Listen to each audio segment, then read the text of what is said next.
Does anyone understand the point of alcohol? Autism. Pierre Numbe. As someone who's been masking for decades, a drink or two helps me unmask and relax. 400 Pink Elephants. 1. Some people do not like the taste. Sometimes I enjoy the feeling of being drunk. I also have ADHD and being drunk makes my brain feel fuzzy and I can't constantly overthink. At parties, if I am sober, I am going to constantly overthink everything and overanalyze every situation and constantly be in my head instead of socializing with friends. I think I dance better when drinking too. There is a lot of alcohol out there that I just happen to like the taste to. A lot of mixed drinks. The taste is just fun. Thankfully people are catching on that drinks can be fun and a lot more places are offering mocktails or non-alcoholic mixed drinks. Paxson Goat. 1. It calms down the noise in my head enough to get a little while of desperately needed relief. Misadventures of Dope. 1. For me it helps me relax enough to actually enjoy myself. I've got so many mental issues that it's hard for me to actually relax in the traditional sense without having a couple drinks. Sometimes on stuff like New Year's I'll actually get drunk for similar reasons. My brain is a very dangerous place. I know for some people alcohol actually makes them more depressed and stressed, and I feel for those folks because that sucks ass. But for me it quiets all the negative voices, the stress, the burnout, and allows me to just enjoy myself for a while. That being said, alcohol is a tricky thing because, while yes it can help people relax, it can also become a crutch. And some folks end up addicted and having to go to and shit like that. So it's definitely something you've gotta be careful about because it can ruin your life. Epidemic mess. 1. People can enjoy the taste of alcoholic drinks like beer and wine. Enjoying the taste of beer does not mean you have problems with addiction. Substance addiction usually stems from underlying conditions such as bad mental health. Pseudo Boy. 1. For me, it slows down my usually racing mind. I have 100 things running through my mind all the time and I struggle to feel any of those in a meaningful way. But a couple of drinks slows those thoughts down. I feel more relaxed. I don't drink very much though. Sengutta 1. I like the taste of most alcohol, but I like strong tastes in general. Besides that, being slightly tipsy is pleasant. The amount of tipsy I get from 1 to 2 drinks, it's enough to make me a bit less self-conscious. But it's far from being fucked up. Blue Jay 27. 1. Just want to point out that drinking to get drunk or buzzed does not make you an alcoholic. If you're doing it on a frequent and unhealthy basis and not hydrating, then yeah, it's a problem. But not if you're like just getting tipsy with your friends once a week. For example, Goddammit Howard. 1. I wish I had a tag that says autism, anonym_x9. There are pins on Amazon, eBay, Etsy. You could also get a sunflower lanyard, Defiant Snow 8782, 1. I feel you. But from my experience, as a soon-to-be 20 girl, they either don't believe you or make a huge deal out of it. My best advice is ignoring them. Easier said than done, but once you learn to stop giving a shit about neurotypicals and their judgments, life is good. Vaxode. 1. Then order it online. A quick Google search has plenty of results, so get the one you like the most. Magical Pizza 21. 1. Weird is a word boring people use for interesting people when they're jealous of how interesting they are. Embrace the weird. Weird is good. Zeldaman 666. 1. Get little business cards. I am autistic. Stop judging that which you do not understand. Comprehensive_toe 113.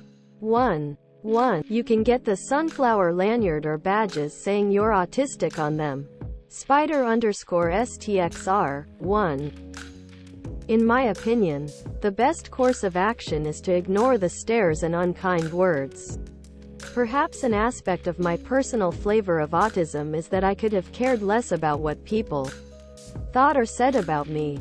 I have enough problems, I don't need to worry about what the bozos think. I am 57 and married. I had a major meltdown last weekend. It resulted in a concussion and almost landed me in the psych hospital again. I was outside screaming at the top of my lungs. I was hoarse for nearly a week. My NT wife was all worried about what the neighbors thought. I am like, screw them. If they can't understand that there are all kinds of people and a good number of them struggle to get by in the world, then screw them. I give people a break. If they can't, then who needs them? Slim_Chipley. 1.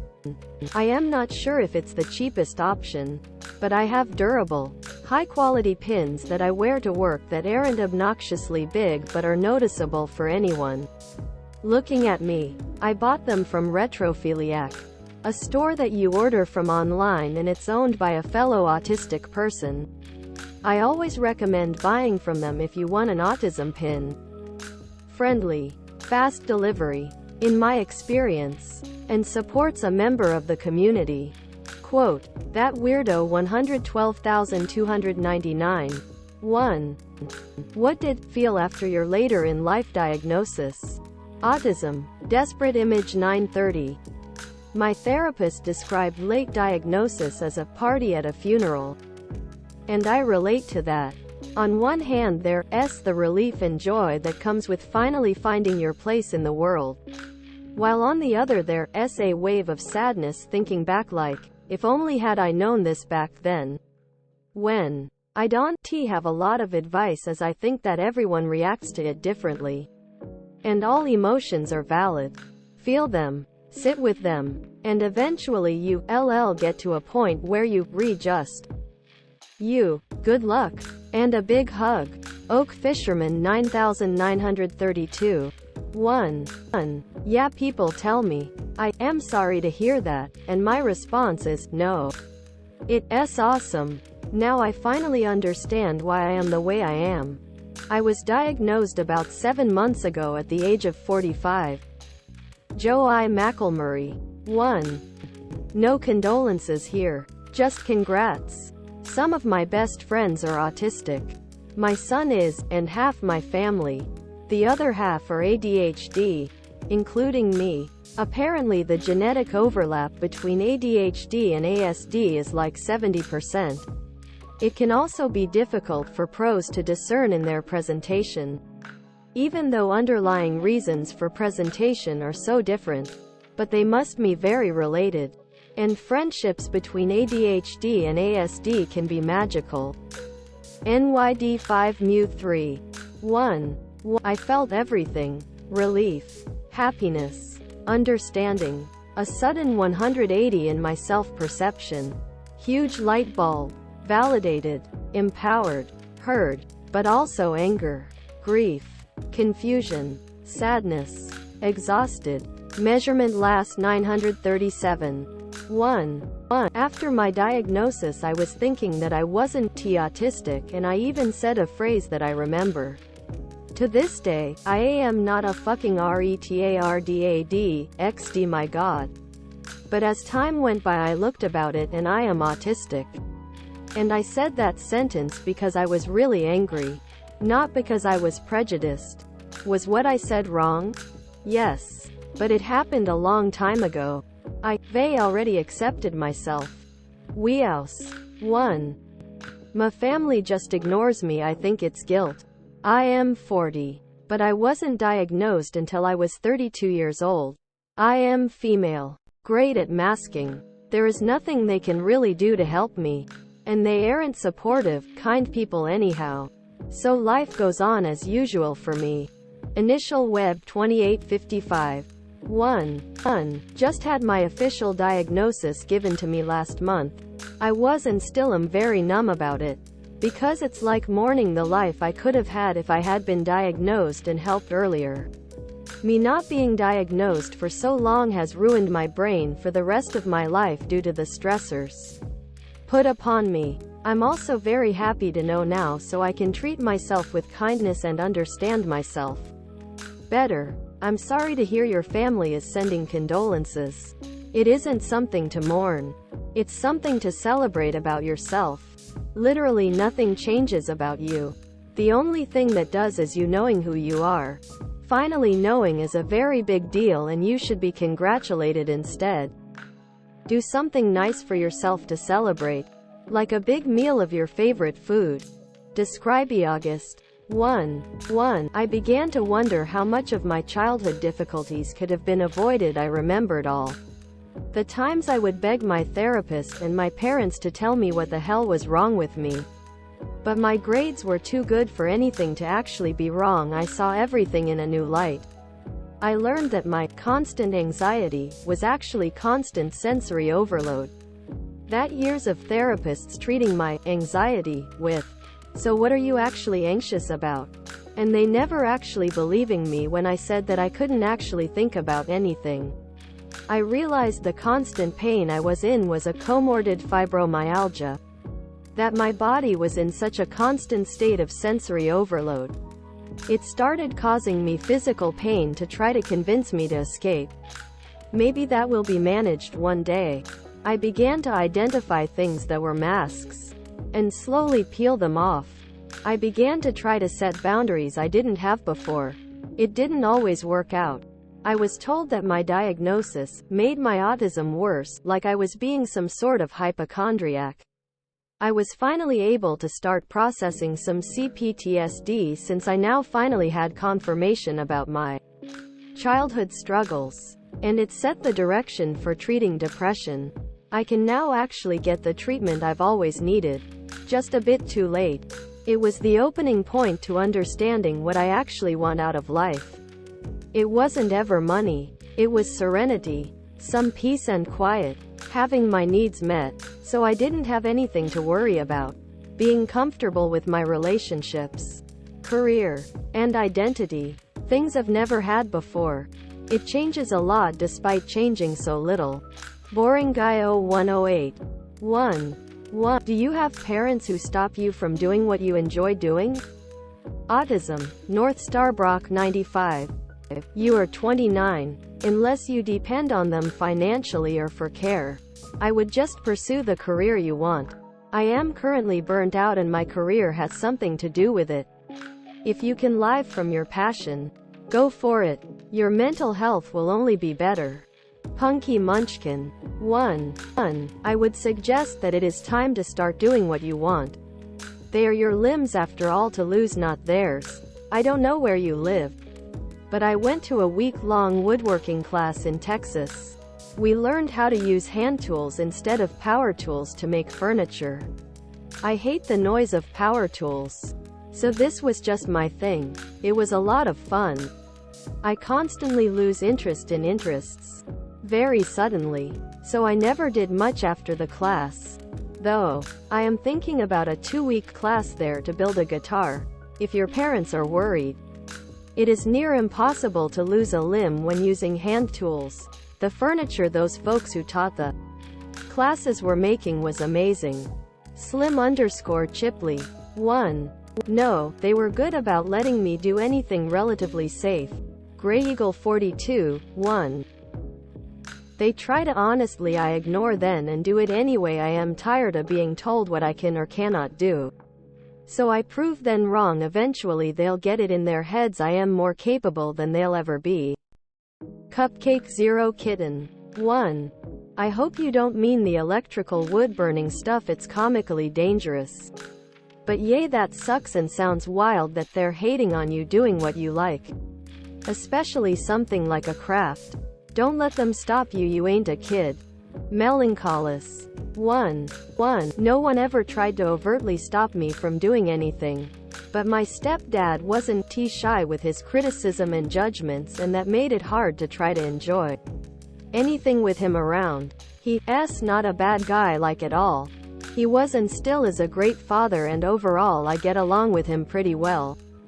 He just can be kind of an ass when it comes to things he doesn't personally like or doesn't understand. And that did have a pretty significant effect on our relationship for a while. I started getting into programming when I was in 5th grade. Around 2000 or 2001. I was doing Visual Basic and VC++ 6.